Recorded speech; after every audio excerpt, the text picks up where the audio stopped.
Olá, estamos começando o nosso ponto de vista, sempre ao vivo, aqui pela Santa Cecília TV, você conferindo a gente nesse horário da 1h30 da tarde, uma tradição, o debate político e dos assuntos importantes que fazem aqui a nossa pauta, a educação, meio ambiente, saúde, transporte público, a segurança pública, enfim, os assuntos do nosso dia a dia e, claro, o espaço sempre aberto para debater também os temas de interesse nacional que vão se sucedendo aí, a questão da reforma da Previdência, que é a chamada bala de prata, que não existe, não tem bala de prata para resolver as coisas, infelizmente.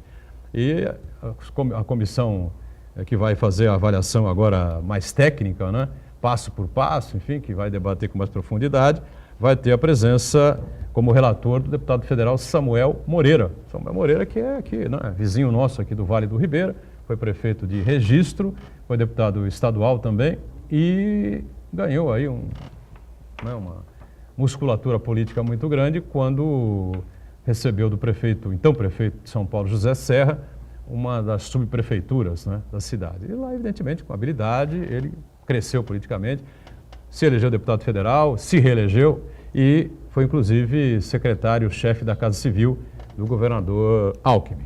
Então, Samuel Moreira é uma figura bastante relevante, um homem de diálogo, um homem de equilíbrio, é favorável à reforma, inclusive a reforma total, que foi enviada ao Congresso pelo governo Bolsonaro. Então, vamos aguardar aí as cenas dos próximos capítulos, acho que deve começar, não sei se a semana que vem, segunda e terça, depois para o feriado, sabe-se lá, o que vai acontecer na semana que vem. Lembrando sempre que temos uma reprise, de segunda a sexta, às 8 da noite, sempre aqui na nossa Santa Cecília TV. O ponto de vista conta hoje com a presença do Ronaldo Ferreira. Ronaldo é advogado, Advogado. E uma figura sempre antenada com as coisas da cidade e do país, mais uma vez com a gente aqui. Tudo bem, Ronaldo? Opa, boa tarde, Boturão, boa tarde, Marcos Santana, Fernando Chagas, e boa tarde especial aqui a todos os nossos amigos que nos assistem aqui pela TV Santa Cecília. Agradeço aqui o convite e a semana começa, a próxima semana, já com as discussões com relação à reforma da Previdência. Tivemos agora a comissão especial que foi constituída e a primeira sessão não será semana que vem, será, como me parece, dia 7. Serão 40 sessões discutindo a Previdência Social no país, que me parece ter sido eleita como a redenção do país. Enquanto isso, nós precisamos aguardar que o país retome de forma rápida o seu desenvolvimento, notadamente pela questão do emprego. A maior tragédia social desse país foi o desemprego. O presidente, o governo tem que estar atento a uma retomada rápida da empregabilidade no Brasil. Fernando Chagas, mais uma vez conosco, cientista político, antenado sempre com as coisas da cidade, do país, Chagas? Tudo certo por aí? Tudo, olá amigos, um abraço a todos, em especial aos telespectadores. Antes de falar de empreendedorismo daqui de Santos com o Ronaldo, ele é especialista no assunto. Por isso que ele falou no trabalho, que hoje o trabalho vai pelos postos de trabalho e não só pelo emprego, lamentavelmente. Dá sequência ao comentário do Ronaldo, Finalmente, a reforma da Previdência foi aprovada na Comissão de Constituição e Justiça. Pela primeira vez, o Ronaldo pode me corrigir, eu acompanho política há 40 anos. Pela primeira vez eu vi a CCJ alterar um texto legislativo antes de ir para a comissão especial, numa proposta de emenda constitucional. Pode ter tido uma ou outra? Pode, mas são essas modificações são exceções. Passou ali, mas já passou com quatro alterações, quer dizer, com 4 revogações. Tiraram do texto 4 pontos e devem tirar mais 4 pontos. No meu modo de entender, não sei se o Ronaldo concorda, vai chegar num ponto que ela vai estar igual ou parecida com a do Temer. Se vai ficar igual ou parecida com a do Temer, por que não aproveitar do Temer? Não viveríamos essa incerteza econômica, essa insegurança jurídica, e nós teríamos rapidamente atendido a expectativa do mercado financeiro e teríamos atendido às necessidades do Tesouro Nacional. Acredito que se pegasse a proposta do Temer, no mais tardar, se o Bolsonaro não atrapalhasse, em abril e maio já estaria aprovada. Eu vejo que essa reforma vai se estender, vai passar o primeiro semestre, vai ser aprovada lá para agosto, setembro. Nesse período, o mercado financeiro, o investimento na economia, está tudo paralisado. E a economia não roda, a economia não rodando, não é esse emprego que o Ronaldo fala. Só para encerrar o assunto, são 13 milhões de desempregados, e se contar desempregados, subutilizados e trabalhando por conta própria, são 28 milhões. É maior, acho que é maior do que o Uruguai. Sim, nós temos hoje no emprego formal... Uruguai são 3 milhões e meio de habitantes. Pouco mais de 30 milhões de pessoas que estão no emprego formal. 32 milhões, aproximadamente. Bom, o interesse é que pelo menos o sujeito esteja trabalhando, né? Seja na informalidade, seja PJ, seja, sei lá, no MEI, entendeu? O importante é estar trabalhando, já que o emprego formal é meio que um produto em extinção. Né? Agora, de qualquer forma, é importante que a economia ela tenha efetivamente um crescimento. Porque ainda que você tenha os PJs, MEIs, trabalhos autônomos de qualquer natureza, se você não tem uma economia onde ela está sendo produtiva, onde ela tenha uma recuperação, você não tem geração de renda. Há necessidade de que ela retorne. Não há consumo. Exatamente, sem porque consumo, é uma cadeia produção, produtiva da economia. É uma situação realmente terrível que nós estamos vivendo. E mais uma vez, né, para aqueles que ficam aí policiando o que a gente fala aqui, né, só lembrando que ninguém culpa o governo Bolsonaro pela situação que está colocada aí, né? Evidentemente que isso vem lá de trás, já dissemos várias vezes aqui, já disse isso 1 milhão de vezes, a Dilma Rousseff destruiu a economia do país, né, com a tal... nova matriz macroeconômica. Né? Nova matriz macroeconômica, enfim, esse remeleixo todo aí. Michel Temer ainda, com todos os defeitos que tem, né, através do ministro, hoje secretário de Finanças do Estado, Henrique Meirelles, ainda conduziu razoavelmente bem a coisa, acho que evitou até o pior, viu? Agora, o que falta ao governo Bolsonaro é aquilo que a gente vem dizendo aqui, né? Liderar um projeto importante para o país. Marcos Santana, sempre atento aí às redes sociais, está lá na ponta, conferindo aí a sua participação importante conosco, né? E também acompanhando as nossas transmissões aí, né, Santana? Tudo certo? Tudo certo, boa tarde a todos. Edgar Boturão, já que estamos falando de emprego aqui, gostaria de fazer um destaque especial aqui a mais um emprego aí que foi criado pelo governo Jair Bolsonaro. O sobrinho do Jair Bolsonaro, o Leonardo de Jesus, o Léo Índio, cujo primo predileto é o Carlos Bolsonaro, com quem eles dividem uma casa no Rio de Janeiro, e inclusive a tutoria de uma cachorrinha poodle. O Léo Índio ganhou um emprego no Senado, né? O salário de R$22 mil, né? Muitas pessoas podem achar que é um nepotismo cruzado, né? E outra denúncia que vem surgir agora é que o Carlos Bolsonaro, o Carluxo, ele está sendo acusado de dar emprego para uma idosa que mora a 30 quilômetros da cidade do Rio de Janeiro, no gabinete dele, sem ela saber. Só que os vencimentos dela foram devidamente pagos e ela não sabe para onde foi esse dinheiro, né? Ela é uma funcionária fantasma sem ter conhecimento.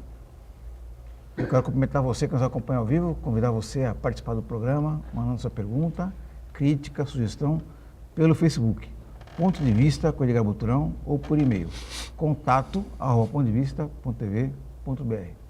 O programa pode ser acompanhado ao vivo pela internet, santaportal.com.br/tv. As edições anteriores do Ponto de Vista ficam disponíveis na internet também, no nosso canal no YouTube e na nossa página no Facebook.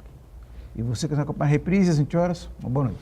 Pois é, o programa termina ao vivo às 14h30, 2h30, né, até a reprise, começa às 8h, sei lá, né, o que pode acontecer, que declarações teremos, né, que bombas podem surgir aí ao longo da tarde, né. Bom, a novidade aqui, a Justiça de São Paulo, né, determinou que a OAS, né, a famosa empreiteira, devolva ao ex-presidente Lula valores correspondentes a parcelas pagas pela dona Marisa Letícia para adquirir aquele apartamento, o famoso apartamento, a famosa cobertura triplex do apartamento lá das Astúrias, em Guarujá. Qual é a leitura, Chagas? Vou fazer uma leitura política, jurídica, deixa para o Ronaldo. Vou fazer uma leitura política. A Lava Jato, ela vem sofrendo ataques já há muito tempo, porque muitos juristas, operadores de direito e magistrados, juízes, entendem que a Lava Jato extrapolou. Eu também, em algum ponto, entendo que a Lava Jato extrapolou. Mas, independentemente disso, A Lava Jato, ela perdeu muito de sua credibilidade, eu sei que o telespectador não vai concordar, depois que o Sérgio Moro deixou de ser juiz e passou a ser ministro do governo Bolsonaro. Aquilo irritou bastante a magistratura que eu digo irritou alguns juízes. Então, somando o interesse político, mesmo do judiciário, especialmente de parte do STF, em esvaziar a Lava Jato, e ainda essa falta de credibilidade que a Lava Jato perdeu no meio jurídico, no meio político, porque ali pareceu, não estou dizendo que mas pareceu que havia uma proposta política e não só uma condição jurídica para condenar os corruptos, ela vem sofrendo ataques. Isso propiciou, de certa forma, que juízes... O juiz ele não vive fora do mundo real. E muitas vezes o juiz, na hora de decidir, ele sente a temperatura, a febre que está na população. E os juízes agora, eles estão vendo, os ministros do STJ, estão vendo que a Lava Jato ela pode realmente sofrer um impacto maior. E o impacto maior foi no caso de diminuir a pena do ex-presidente Lula. E agora também no caso de um juiz do estado de São Paulo, também determinar, aí por uma questão jurídica, sim, tem fundamento jurídico, mas eu acredito que ele não faria isso há 2 anos. Hoje ele faz porque as condições propícias da política permitem isso. Ele pedir para que a OAS devolva o dinheiro que indevidamente foi cobrada da mulher do Lula, a Marisa Letícia. Marisa Letícia. Essa é uma visão que eu tenho política, embora tenha decisão, como toda, fundamento jurídico. E aí, Ronaldo, o que você achou dessa Olha, decisão? Eu acho que ainda cabe recurso aí, né? Claro que cabe recurso, sem dúvida alguma.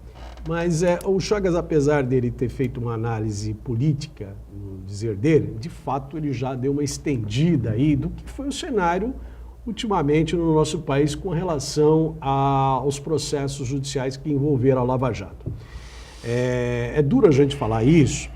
Até hoje, a Lava Jato divide o mundo jurídico.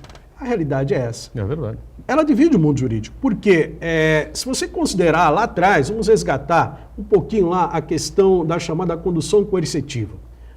Quer dizer, se utilizou a condução coercitiva como uma forma de intimidação, o fato é esse. Hoje os processos começam a chegar nas cortes superiores, e as cortes superiores, no caso, por exemplo, essa semana tivemos a apreciação do recurso do ex-presidente Lula. Em um primeiro momento, o juiz Sérgio Moro condenou a 8 anos e 9 meses, me parece. 9 anos 9 anos e um mês. Alguns meses, né? Exatamente. Posteriormente, veio o TRF4 e agrava a pena para mais de 12 anos. E agora, no recurso para a STJ, vem para 8. Quer dizer, está sempre se buscando ali um meio termo de como nós vamos acomodar a situação. A questão das prisões a questão das prisões após o julgado em segunda instância. Isso divide o mundo jurídico também. Eu já ouvi, por exemplo, dividindo a mesa em determinada oportunidade, um programa também, com o desembargador, que ele foi sucinto dizer o seguinte: há que se resolver isso via constitucional, porque a Constituição Federal é clara que ninguém será penalizado antes do trânsito em julgado. E o trânsito em julgado vem a discussão, se elas dá em primeira ou segunda instância. Essa decisão do juiz de primeira instância, aqui no caso especial, que foi dito da devolução dos recursos para a dona Maria Letícia, Marisa Letícia, consequentemente ao seu espólio, né? Isso demonstra o conflito de entendimentos a respeito do que tem sido essa construção da Lava Jato. Isso vai demandar, como você bem disse, Boturão, ainda recursos sobre esse fato. Isso indiscutivelmente. O que coloca a Lava Jato hoje ainda no olho do furacão com relação aos limites do que ela foi. Ela foi importante pedagogicamente, ela é importante do ponto de vista daquilo que o homem público deve, como ele deve tratar a coisa pública, ela é importante.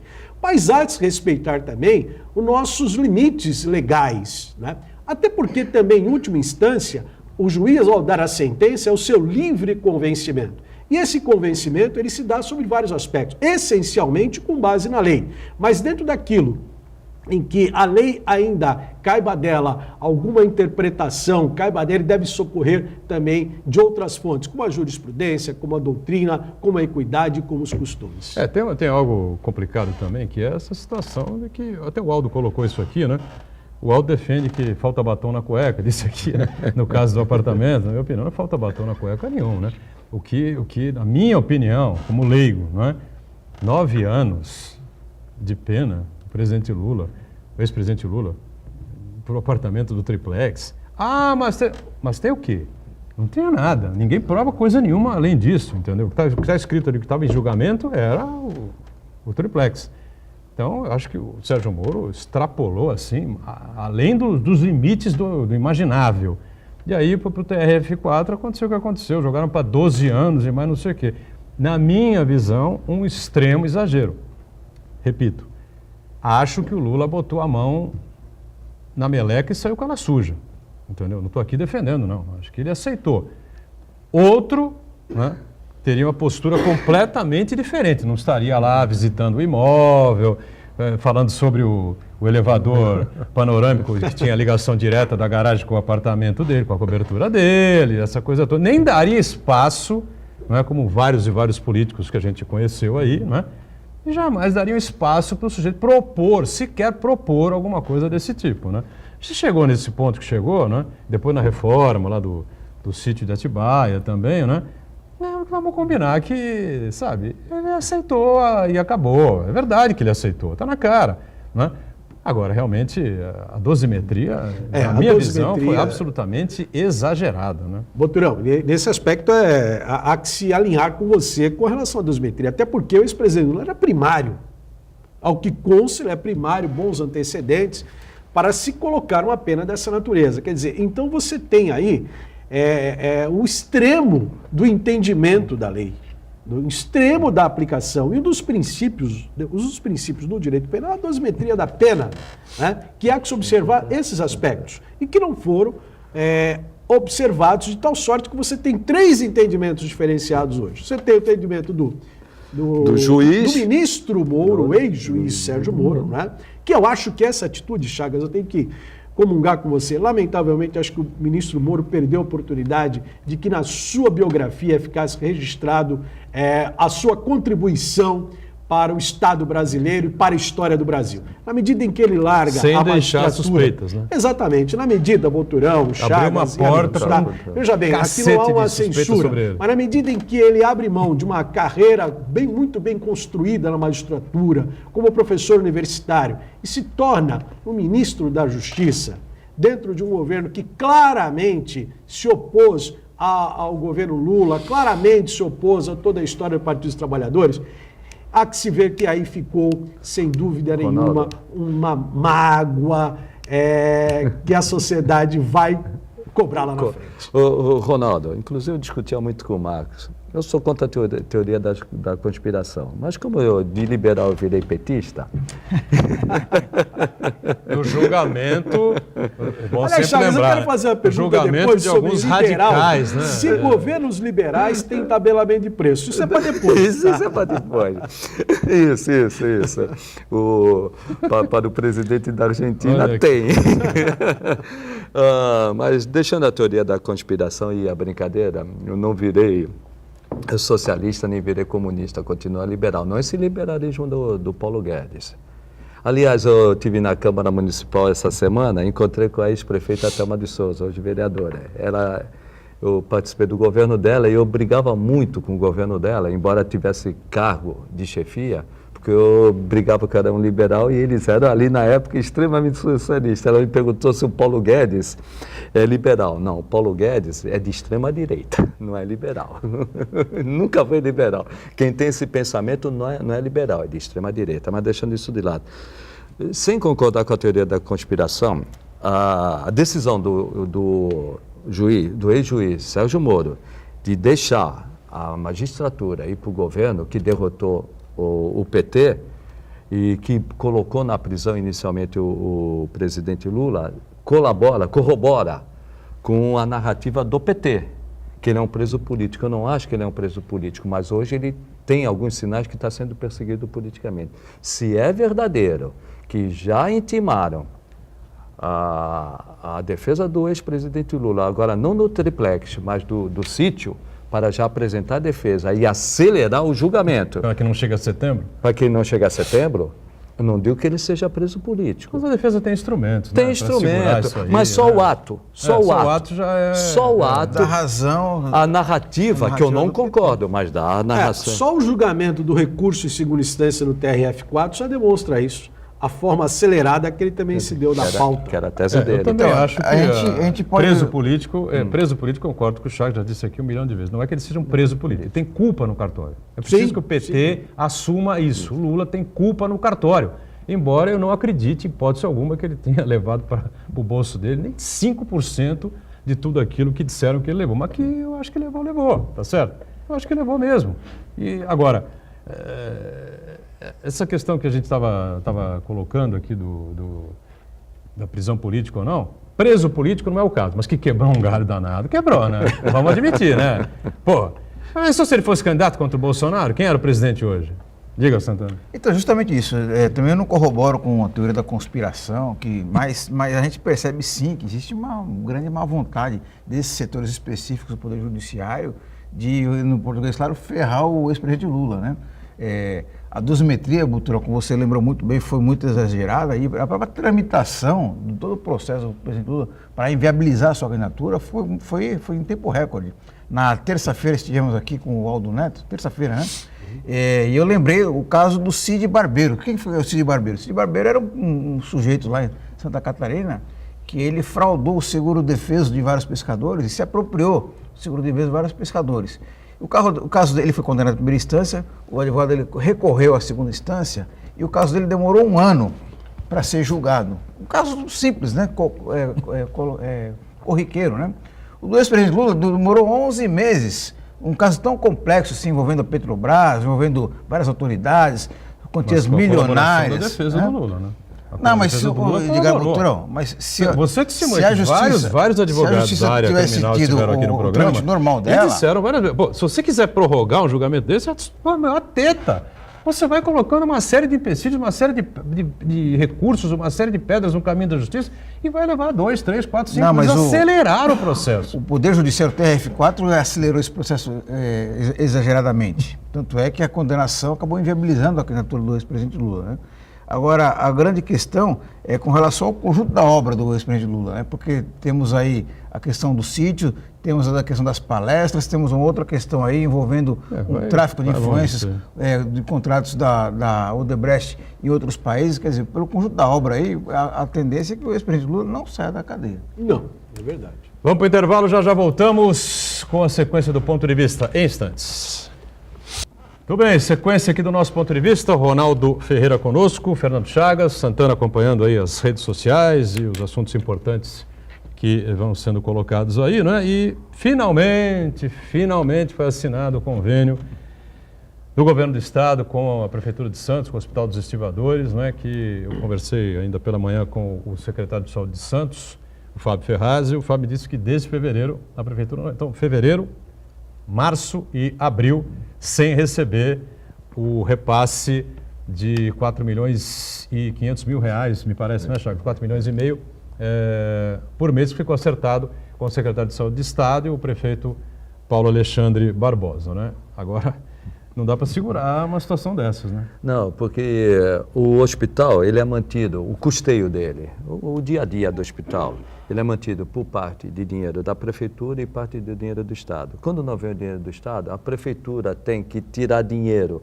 de outras áreas, da própria saúde, de outras atividades, tem que tirar dinheiro da educação, que também não pode, tem que tirar dinheiro da conservação da cidade, principalmente conservação da cidade, e colocar na saúde, porque nós temos um contrato com uma OS, a OS ela tem o seu custo e esse custo tem que ser mantido pelos pagamentos da prefeitura e apresentar um bom serviço para a população. O contrato, quando eu digo, não é contrato, é convênio, de cerca de 90 milhões assinado no ano passado com o ex-governador Márcio França, ele foi revisto e agora está em torno de 54 milhões. Só que desses 54 milhões, até o momento, como o Boturão falou, não veio um centavo. Assinou o convênio, agora estamos aguardando que esse dinheiro venha o mais rápido possível para os cofres da prefeitura, o retroativo. Esse dinheiro que nós tiramos da conservação da cidade, ele volta para a conservação da cidade. E se precisar de mais dinheiro, aí sim, aí nós vamos tirar do nosso caixa para pagar a saúde. Porém, no momento, esses recursos que estão no orçamento da prefeitura e que vêm desse convênio do Estado são plenamente suficientes para manter o Hospital dos Estivadores. Agora tem que bancar, o hospital tem que pagar os 3 meses de uma vez, né? Isso, até porque é o que eu digo, tiramos dinheiro da conservação da cidade para pagar o hospital. Isso em termos orçamentários. Então o que nós precisamos agora é repor esse dinheiro o mais rápido possível para não só a conservação da cidade, mas outras áreas, turismo, esporte, que teve a sua dotação orçamentária, os seus recursos orçamentários diminuídos para bancar o hospital com um convênio que só foi assinado agora. Vindo o convênio, o Ronaldo, o Boturão, o Marcos, eu espero que ele pague o mais rápido possível, o governador do estado, se acerta a situação. Eu acredito que com o dinheiro da prefeitura e com o dinheiro do Estado vindo regularmente, nós temos condições de prestar um bom serviço para a sociedade. Situação difícil, né? Muito difícil. É importante salientar que o Hospital dos Estivadores hoje, ele é uma referência para a região. Né? Nós temos um momento no país com o desemprego, com a falta de recursos para a geração de renda para aqueles que trabalham por conta própria, para aqueles que empreendem. Uma economia na forma que está. 13 milhões de desempregados. Eu volto a dizer aqui, nós perdemos na Baixada Santista em 3 anos e meio 46 mil postos de trabalho. As pessoas deixaram de pagar plano de saúde, deixaram de pagar escolas, consequentemente, isso acabou impactando e vai impactar o serviço público, porque está aí para isso. Né? Importante que o serviço público bem prestado, o hospital funcionando, atendendo as pessoas, o cidadão com dignidade. Né? E eu não quero imaginar que por razões de ordem política de qualquer natureza, ainda resista, tem alguma mágoa, tem algum ressentimento, pelo fato de não estar repassando esses recursos para a cidade. Esses recursos é do povo, esse recurso é do cidadão, né? Da nossa região, da cidade de Santos, da nossa região. De 90 milhões, nós fomos para 54 milhões, o que dá 4 milhões e meio ao mês. 3 meses atrasados, nós temos 16 milhões e 200 mil reais aí, Chagas. Isso. Né? Então eu entendo que essas questões, se há algum percalço aí do ponto de vista ainda político, que ele seja superado, que os recursos cheguem para o povo da cidade de Santos, para as pessoas que procuram o serviço público. E como você bem disse, Boturão, esses 3 meses devem chegar o mais rápido possível. Nós temos necessidade. A saúde, ela é premente, a saúde não pode esperar, as pessoas têm que ser atendidas. Né? Lá nós temos um dos melhores hospitais para atendimento para as parturientes. Né? Tem um hospital referência na nossa região e ele não pode aguardar, não pode ser objeto hoje, a saúde, de picuinhas. E seria bom até que já enviasse, seria bom, né? Seria o justo e o correto. Bom, justo e o correto seria que não tivesse acontecido esse atraso, né? Por ficar procurando pelo em ovo e outras coisas mais que já foram debatidas e discutidas aqui no ponto de vista várias vezes, né? Agora, já que assinou o convênio, manda o dinheiro. Manda o dinheiro o mais certo? rápido possível. Assinou o convênio ontem, manda o dinheiro para a Prefeitura de Santos, pô. O hospital está aí capengando, o hospital que atende, como disse aqui o Ronaldo, a região inteira. Ué, o hospital foi reconstruído, o hospital é uma obra-prima, né? Um hospital não vou dizer que é de primeiro mundo, de primeiro nível, claro que não chegou a tanto, né? Tem uma série de problemas, uma série de dificuldades, mas começou atendendo apenas as gestantes, né? Realização dos partos, enfim, e virou já um hospital de clínicas, né? Rapidamente, e o santista, ele normalmente tem plano de saúde. Embora ele esteja deixando o plano de saúde devido a essa crise, ele tem plano de saúde. O hospital aqui, ele atende toda a Baixada Santista. Não está prejudicando o prefeito Santos, Paulo Alexandre Barbosa, não está prejudicando a população de Santos. Exclusivamente. Né? Exclusivamente, está prejudicando toda a Baixada Santista. Eu só vou dar um dado. Esse dado não é do Hospital dos Estivadores, mas é da UPA. Quando eu estava no orçamento, há cerca de 2 anos, 45% dos gastos com a UPA de Santos eram para atender pessoas de fora. E nós temos que atender pessoas de fora. É universal. Então, não se prejudica, se a gente não oferecer um serviço condizente na UPA, inclusive para o pessoal de fora, e não oferecer o mesmo serviço condizente, pagando rigorosamente em dia os estivadores, não vai prejudicar a população santista, vai prejudicar a população da Baixada Santista.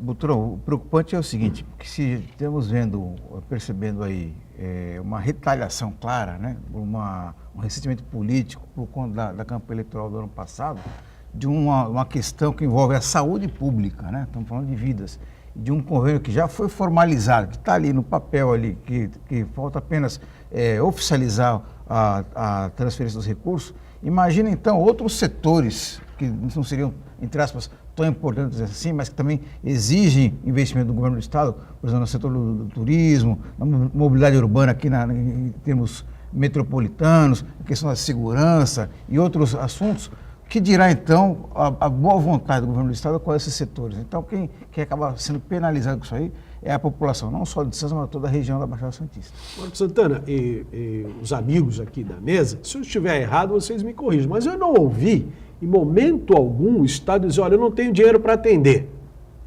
Não. Eu não ouvi isso, você ouviu, Chagas? Não, eu ouvi, disseram que era fora do orçamento o valor que foi fechado no convênio anterior. Os 90 milhões. Os 90 milhões. Mas esses 54 não estava chegou previsto. também. 54 estava previsto. Mas não chegou. Não chegou. O problema é que eles disseram que tinha problemas burocráticos, de apresentação de documentos. Problema burocrático. Com todo respeito, os Exatamente. documentos eram os mesmos entregues no passado e permaneceram os mesmos. Então, eu só espero, Ronaldo, que na prestação de conta da prefeitura não encontre uma vírgula fora do lugar. Então veja, Chagas, eu suscitei exatamente essa questão por esse aspecto. Os 90 milhões, tudo bem, não estava orçamento, ele não estava contemplando, mas os 54 milhões está compromissado.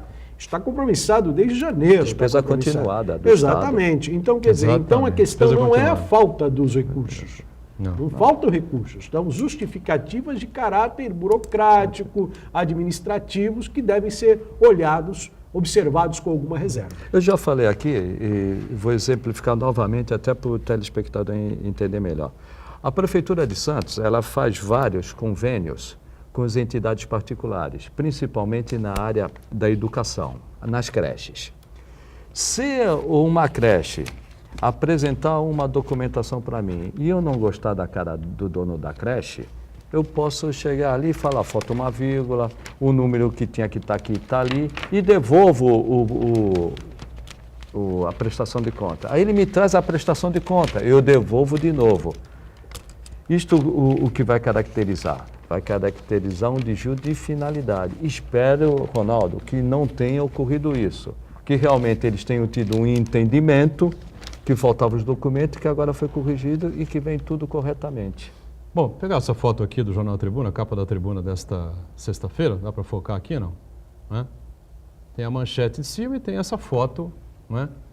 Completamente descabida, completamente absurda essa situação que as pessoas que utilizam as barcas da travessia Santos Vicente de Carvalho estão atravessando, né, nesses últimos períodos, últimas semanas, últimos meses. Olha o que tem de gente parada, esperando para embarcar do lado de Guarujá, do lado de Santos, do lado de Vicente Carvalho, especialmente, não é? Bom, ontem foi pane geral, foi um desastre completo, não é? As pessoas levaram horas para fazer uma travessia. Quantos metros? 800 metros. De barcas? 800 metros até Vicente de Carvalho, né? Você pega ali na Alfândega de Santos e vai cair do outro lado em Vicente de Carvalho. Então, a travessia entrou em colapso, né? E em menos de 24 horas de operações, segundo informações aqui da própria reportagem do jornal, 3 vezes houve paralisação. A única embarcação funcionando, eu não tenho aqui o nome dela, A não sei o que, B não sei o que lá, enfim, mas era a mais velha de todas, que cabiam 180 pessoas, né? A maior delas, que cabe 450 passageiros, quebrou, né? Já vinha com problemas, encosta, repara, encosta, repara. A outra está na capitania também por problemas de mau funcionamento, né? Não sei quando é que vai ser recuperada. E quem é o responsável por essa situação toda aí? O presidente da Dersa, Milton Persoli, né? Ele veio a Santos, tentou explicar o inexplicável, disse que às 18 horas o serviço ia se normalizar, uma outra barca seria liberada, não foi liberada essa outra barca, e as pessoas vivendo esse drama, não é, Ronaldo? Olha, há instantes nós falávamos sobre a questão da saúde, Boturão. A necessidade do Estado em atender aquilo que é compromissado com a cidade. E o Marcos Santana, na sequência, fez uma observação com relação a quê? Com relação à mobilidade urbana, com relação ao turismo e outras políticas. É mais uma vez lamentável que o governo do Estado não dê a atenção devida a isso. Isso, no mínimo, é uma falta de planejamento do ponto de vista meramente técnico e manutenção. Eu garanto a vocês que uma empresa do porte aí, de qualquer indústria aí, que ela vá sofrer uma solução de continuidade dessa maneira. Por quê? Porque há um serviço de manutenção, de planejamento. Isso aí nos causa uma certa perplexidade, porque é tratar o povo como gado. É muito triste, as pessoas precisam trabalhar. A comparação é muito pertinente. É tratar como gado, veja, isso é uma fila de humilhação. Né? Fora isso nós estamos falando da mobilidade das balsas que transportam o pessoal. Fora o caos hoje também que nós estamos tendo nas balsas das travessias de veículos. Quer dizer, então há um descaso, lamentavelmente está havendo um descaso do governo do estado de São Paulo para com a nossa região. Governador, presidente da Dersa, por favor, ajam profissionalmente, ajam com a atitude que deve ter do homem público. Não pode tratar o povo do Guarujá, o povo de Santos, os trabalhadores que necessitam desse transporte como gado colocado em filas. Não, há que se ter planejamento e, acima de tudo, respeito. Ronaldo, se me permite, Edgar Butrão, as empresas de tecnologia que fabricam telefones celulares, computadores, elas são acusadas de praticar uma conduta chamada obsolescência programada. O que é isso daí? Elas projetam computadores celulares para durar um determinado um período de tempo, 2 anos, 3 anos no máximo. Depois daquilo ali, o aparelho não vai funcionar nem com a asa brava. Diferente, por exemplo, de um Fusca, né? Quem tem um Fusca, se fizer a manutenção direitinho ali, trocar as peças, ele dura 50, 60 anos, né? Esses equipamentos de informática, não vai ter jeito, vai pifar, vai entrar em desgaste completo. E parece que é o caso aí dessas barcas da Dersa aí, parece que elas foram projetadas, ou planejadas, ou compradas, com o intuito de durar apenas um pequeno intervalo de tempo aí. Para quê? Para forçar a troca do serviço, uma terceirização, uma privatização, quando na verdade, na prática, se a gente para pensar, não resolve o problema, privatizar ou deixar estatal sob o comando da Dersa. O que importa aí é a gestão. E, na verdade, a solução definitiva é fazer uma ligação seca entre as duas cidades, né? Ou túnel ou ponte, para beneficiar não só os trabalhadores, os pedestres, as pessoas que utilizam bicicleta, mas também o tráfego de carro, o tráfego de cargas, para aí sim fazer a integração completa. O que não dá, realmente, é para uma pessoa, um trajeto que demoraria 5 minutos, no máximo 10 minutos, demorar 2 horas e meia, como foi o caso essa semana. E o prejuízo, né, do cidadão, do trabalhador? O trabalhador tem compromisso. O estudante. Estudantes têm compromisso, perde a aula, o trabalhador chega atrasado, vai levar um pito do patrão. As pessoas têm que ser tratadas com cidadania. Aí o que eu vejo... Com cidadania. Aí o que eu vejo, basicamente, é gestão. Se o serviço não era ótimo, ele era satisfatório. Trabalhava relativamente bem. De repente... E hoje tem esse costume, a nova política. A nova política destrói tudo que foi do passado e vamos colocar uma coisa nova. Só que essa coisa nova não aparece e acaba influenciando na gestão. Nesse caso, me parece que é a falta de gestão. Tentou mudar tudo do passado sem preparar... A Dersa virou uma espécie de geni também, né? De geni, Como foi a... É isso. A Lei Rouanet. Isso, da cultura, muito no, o Dersa virou a geni aqui. Vamos bater na Dersa. Bater na Dersa, destruir a Dersa. Disso, privatizar. O pessoal sabe que eu sou privativista, né? Mas você sucatear um trabalho por falta de gestão para você alcançar seu objetivo e prejudicar as pessoas, mas eu acho que ele nem teve essa intenção. Faltou gestão mesmo. Competência mesmo, competência. Né? Competência. Ele não é do ramo. Você sabe o que acontece, Chagas? Muitas vezes aí assume-se ali a presidência, troca-se todos os diretores, aí depois também começa a se mexer naquele andar mais de baixo ali, os próprios funcionários, que às vezes já são de carreira, que já estão lá, começam a trocar e não conseguem dar continuidade no trabalho. Aí acontece isso daí. Né? Quer Isso dizer, aí então mesmo. é gestão clara, é falta realmente de eleger prioridades. Qual é a prioridade? A prioridade é o serviço tem que funcionar. Como ele vai funcionar? A todo custo. E você Não tem tocou como. num ponto importante. Quando você toca embaixo, você desorganiza tudo. Porque vem uma pessoa, não sou contra a livre iniciativa, aliás, já trabalhei muitos anos na livre iniciativa. Você vem da livre iniciativa, burocrata. Aqui nada funciona. Eu vou mudar. Aí ele muda tudo. E muda embaixo, a base. Quando você, em qualquer secretaria, em qualquer órgão público, quando você muda a base, a paralisação é rápida, é consequência rápida. Uma prova disso, até indo para o governo federal, o Paulo Guedes mudou tudo no antigo Ministério da Fazenda. Até hoje, o Ministério da Economia está paralisado na sua base. Ministério da Fazenda, mais do planejamento, mais o que mais que ele levou para lá? Indústria e Comércio. Indústria e Comércio, mais isso, mais aquilo. Está tudo você, parado. Superministério, é verdade. Bem lembrado, Chagas. A gente precisa sempre lembrar o que o Chagas, quando fechou a campanha eleitoral, várias vezes colocou aqui. Vai criar um superministério. Não vai sair de dentro do Ministério, de tanto que vai ter trabalho e funções burocráticas, internas, enfim, né? E vai haver uma paralisia, né? Ele colocou várias vezes isso aqui no programa. A gente tem que sempre lembrar quando as coisas são ditas, quando a gente não é... Ninguém aqui quer ser engenheiro de obra pronta, né? O Chagas profetizou por conhecimento, por experiência própria, né? E, na verdade, é o que está se vendo aí, né? É o que está se vendo, por quê? A promessa era de você ter, vamos diminuir os ministérios. Tudo bem, vamos diminuir os ministérios, mas com critérios. Porque, veja, quando você, Chagas, você está bem, você fundiu ali o Ministério do Planejamento, Ministério da Fazenda, Ministério da Indústria e Comércio. Abaixo de toda a estrutura, você tem inúmeras resoluções, você tem ordens de serviço, você tem como vai se movimentar as relações da indústria com o país. Por exemplo, várias ações que tem com os municípios, que tem com a iniciativa privada, que são pautadas por normas jurídicas também normativas.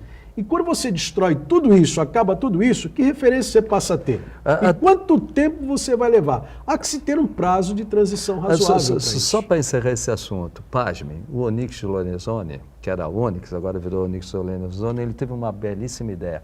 Vamos acabar com todos os decretos, todas as resoluções, todas as normas infralegais. Aí levantou um secretário. E como nós vamos fazer com o Bolsa Família? Como nós vamos fazer para pagar isso, para pagar aquilo? Esquece o que eu falei. Esquece o que eu falei. Vamos para o intervalo, já retomamos a sequência aqui do ponto de vista, em instantes. Muito bem, sequência do ponto de vista, só ainda para amarrar essa questão que envolve as travessias, né, de barcas lá da área central aqui da cidade de Santos, onde fica a alfândega, para o lado de Vicente Carvalho, e a da Ponta da Praia, por o lado de Guarujá, não é? As câmaras municipais andam se movimentando aí. Ontem, discursos inflamados na Câmara de Santos com relação a esse tema, projetos e propostas de multas contra a empresa que faz essas operações, as empresas que fazem essas operações, enfim. Câmara de Guarujá, a mesma coisa, né? Parece que não sei se houve uma combinação aí dos vereadores aqui com vereadores de Guarujá para isso. O pessoal se alterando um pouco até no tom de voz, enfim, e até uma sugestão impactante, né? Pedindo para o prefeito tomar atitude radical e fechar a Avenida Saldanha da Gama. Olha, tenha santa paciência, né? Só faltava essa, né? Fechar a Avenida Saldanha da Gama. Como é que ia fazer depois? Entendeu? Quer dizer, cada um vai ter que dizer, olha, eu moro ali, posso passar? Pode, você mora aqui. Você mora onde? Tem que andar com a conta de luz ali, o condomínio na mão, né? Olha, eu moro ali, o meu condomínio está aqui, pode passar e tal. Pô, não é por aí, entendeu? Infelizmente, a situação é outra e precisa o fortalecimento político, não é? De todas os prefeitos e dos deputados regionais aqui, tanto os estaduais como federais também, para ir em cima do governador e da Dersa e falar, olha, já que não tem túnel, já que não tem ponte, é a Dersa mesmo, é a travessia mesmo, então a coisa tem que melhorar de alguma maneira. Só que também tem o outro lado da moeda, né? A gente tem que reconhecer que o movimento também aumentou muito. Aumentou bastante. Né? Sim. Muita gente trabalha em Santos e mora em Guarujá. Né? E a tendência é aumentar. Aí a questão do planejamento que nós falávamos, né? Porque é uma tendência realmente a aumentar, como você falou. Esse fluxo de pessoas, fluxo de veículos, isso é sem dúvida nenhuma, relevante. Isso daí é indiscutível. Bom, ontem mais uma, né? O Banco do Brasil tinha lá o seu diretor da área de publicidade, enfim, né? E uma informação, uma evidência, enfim, de que é necessário você trazer um outro público, né? Para como clientes, né? Novos clientes para o Banco do Brasil, que é conhecidamente um banco de pessoas de mais idade, né? De funcionários públicos e essa coisa toda, né? Então, foi feito aí um filme publicitário, né? Para se passar aí em toda a mídia, né? E que pudesse atingir realmente esse público, pessoas mais jovens, enfim, né? Então apareciam lá jovens, né? De várias etnias, né? Tatuados. Tatuados. Transsexuais. Transsexuais apareciam um também, Aparecia. né? Negros, tatuados, transexuais, essa coisa toda, né? E o presidente Bolsonaro vetou, né? Derrubou o vídeo, enfim, não vai para o ar, embora já tenha ido, né? Nas redes sociais está aí o vídeo para todo mundo ver. Ontem a Globo News até mostrou praticamente o vídeo todo, viu o vídeo inteiro, né? E até uma das comentaristas, a Natuza Neri, pô, mas escuta, o presidente da República não tem mais com o que se preocupar em relação ao Banco do Brasil, né? Do que mexer nesse vídeo. E o Camarote complementou, né? O Gerson Camarote complementou de uma maneira muito feliz, dizendo, o problema não é o vídeo, o problema é quem aparecia no vídeo, né? Aí é que está essa situação, né? Então, aparentemente, continuamos, né, com essa história, com esse debate, com esse embate dos costumes, né, Chagas? Com todo respeito aos vereadores de Miracema do Norte, ele, como presidente da República, ele se comporta como vereador de Miracema do Norte. Ele se preocupa com a pulga e não se preocupa com o cachorro. E o que mais é preocupante, ontem até conversei com o Boturão por WhatsApp, foi boa, viu? É uma barbaridade você se preocupar, além de você devia se preocupar com juros do Banco do Brasil. Exatamente. Em vez de se preocupar com um comercial que é para atrair um novo público, independentemente das pessoas que participam desse vídeo. Não é para um presidente da República se preocupar com isso. Não é para um presidente da República ligar para o presidente da Petrobras para baixar o valor do preço do diesel. O presidente da República tem que se preocupar com coisa macro. E da mesmo jeito que quando o juiz Alexandre de Moraes censurou uma revista em um site, era só você ir no Google e você via aquela reportagem. Do mesmo jeito, quando você censurou um comercial de televisão, você vai no Google e você vê aquelas mesmas pessoas que você está proibindo de ver na TV. O que eu admiro é o Bolsonaro, que se elegeu nas redes sociais, querer impor uma censura dessa. Bem fez o diretor de marketing, pediu o chapéu e foi embora. O emprego para ele provavelmente não vai faltar, né? Olha, não vai faltar. Agora também tem o seguinte, né? O presidente que se cubra porque ele vai ser acusado de uma série de coisas, inclusive de racismo, né? Que é crime. Né? Olha, Boturão, você mais uma vez frisou, e nós temos dito aqui nessa mesa, a questão é, o Brasil precisa acontecer. O Brasil, hoje nós estamos discutindo pauta de costumes, que foi o que levou à eleição do presidente Bolsonaro. Que até o momento, infelizmente, eu digo isso de forma muito penalizada, inclusive, infelizmente as coisas não estão acontecendo no país. Nós continuamos ainda com desemprego alto, economia travada, falta aquela expectativa que se criou, aquele otimismo já começa agora a arrefecer. Isso é muito mal, você começa a criar um ambiente pessimista. E o presidente vai discutir coisas pequenas, nós temos que discutir coisas grandes para o país. Você não pode colocar um vídeo, porque um vídeo está colocando lá tatuados, transexual. Isso é a sociedade brasileira, é o povo do Brasil, é um cidadão, não importa a sua orientação sexual, não importa a sua vontade de se tatuar o que for, são pessoas, tá? Fazem parte do universo da sociedade brasileira. E o presidente que vai pegar o telefone pegar e discutir a tabela de preços da Petrobras. Vamos tabelar frete, vamos tabelar isso, vamos fazer aquilo. E vamos agora cercear, ser o censor, na verdade, o censor das publicidades do Banco do Brasil, por favor. Ele é liberal, né?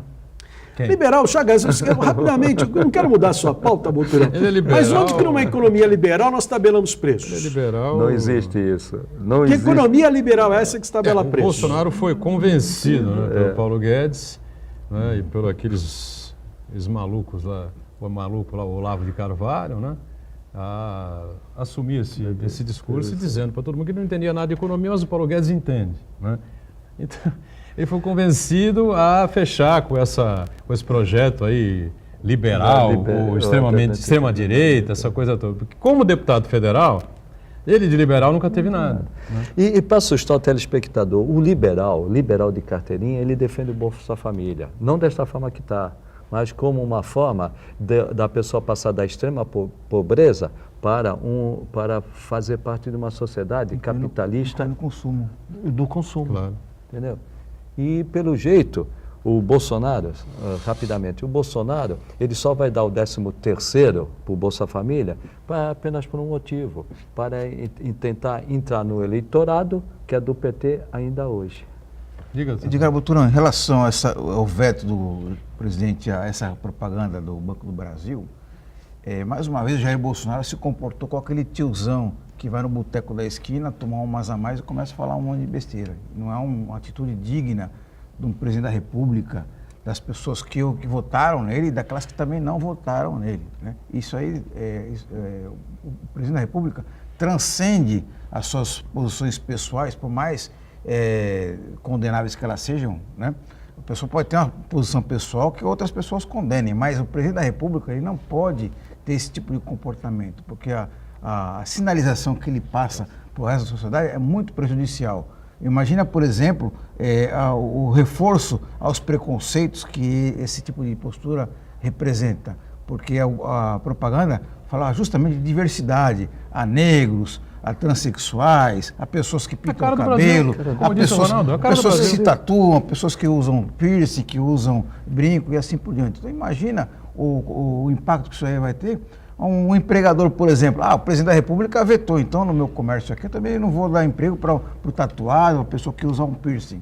Isso aí, contra a diversidade, é um ataque muito grande aí e é um retrocesso muito grande para quem defende igualdade de oportunidades para todos, que as pessoas sejam avaliadas pela sua competência e não por uma imagem que a pessoa gostaria que ela tivesse. Eu acho que esse aspecto não prospera, né? Acho que o Brasil já passou por isso, à frente disso, há muito tempo, entendeu? E o tatuado, o piercing, o transexual, o homossexual, o homoafetivo, esse pessoal já tem um lugar cativo dentro da sociedade, inclusive na sociedade de consumo, né? Sim. Porque é gente que ganha dinheiro e ganha bem, a maioria deles, né? Os casais homoafetivos aí, um tem uma renda, outro tem outra renda, então existem resorts homoafetivos, existem cruzeiros marítimos homoafetivos, existem, entendeu? Então não dá para mexer numa coisa dessa. Imagina como é que deve se sentir da cabeça do cara que tem um resort, né, lá no Nordeste do país, no Centro-Oeste do país, enfim, voltado a esse público. O cara deve estar falando, pô, o presidente... né? E tem um ponto que é importante, que é um interesse comercial. Nós temos 5 bancos no Brasil. Se os 2 bancos estatais não forem nesse grupo de pessoas homossexuais, vai perder um grande mercado, porque um dos mercados mais consumidores é esse grupo de homossexuais. Inclusive, há turismo dentro e fora do Brasil que querem esse público. E os outros 3 bancos, eles querem esse público. E obrigou o Banco do Brasil a ir buscar esse público. Aliás, isso faz parte da nossa realidade. Jair Bolsonaro chegou a declarar que o público de turismo homossexual não é bem-vindo ao Brasil. Veja só. Ele está dizendo, continua focado naquele eleitor, naquele público, não é, que o impulsionou no primeiro turno. Porque, como lembrou o Ronaldo aqui, no segundo turno, não é, o pessoal foi radicalmente anti-PT, né? Por isso é que o elegeram. No primeiro turno ainda tinha um eleitor que achava que as ideias dele, não sei o quê, né, do capitão, e esse tipo de postura, porque existe um percentual ainda alto no Brasil de gente que não gosta desse tipo de personagem, de personalidade, o cara que se assume homossexual, o outro que bota piercing, outro que bota tatuagem, transexual, negro, essa coisa toda. Racismo existe no Brasil, a gente sabe disso tudo, né? Nós ultrapassamos já essa discussão tão pequena da orientação sexual. Gente, isso é intolerância. O Brasil, tantos anos, o quanto isso destruiu pessoas por devido à sua orientação sexual. Ninguém pede para isso, cada um tem a sua orientação, cada um tem a sua manifestação de vontade. E nós discutimos isso, o Brasil aflorou nessa discussão, reservando local de respeito às pessoas, de dignidade para essas pessoas. Pessoas que se inseriram na sociedade de tal sorte, como nós falamos agora, fazem parte do mercado de consumo muito rico no país. Isso é respeito. E nós não podemos continuar. Presidente, vamos acabar com essa pauta lá de que ele elegeu. Eu imaginava que aquilo era só um discurso seu. Não pode ser uma prática, mas um discurso eleitoreiro. Acabou, presidente. Vamos governar para o povo brasileiro, independente se é negro, branco, preto, nordestino, transexual, usa piercing ou tatuado. É o povo brasileiro. Ronaldo, prazer receber você aqui. Obrigado agradeço. pela presença mais uma vez. Chagas também comparece habitualmente aqui ao Ponto de Vista. O Santana sempre conosco, né, diariamente. E você acompanhando aqui o Ponto de Vista ao vivo, 1h30 da tarde, sempre aqui na Santa Cecília TV, com a nossa reprise às 8 da noite. Valeu, gente. Obrigado.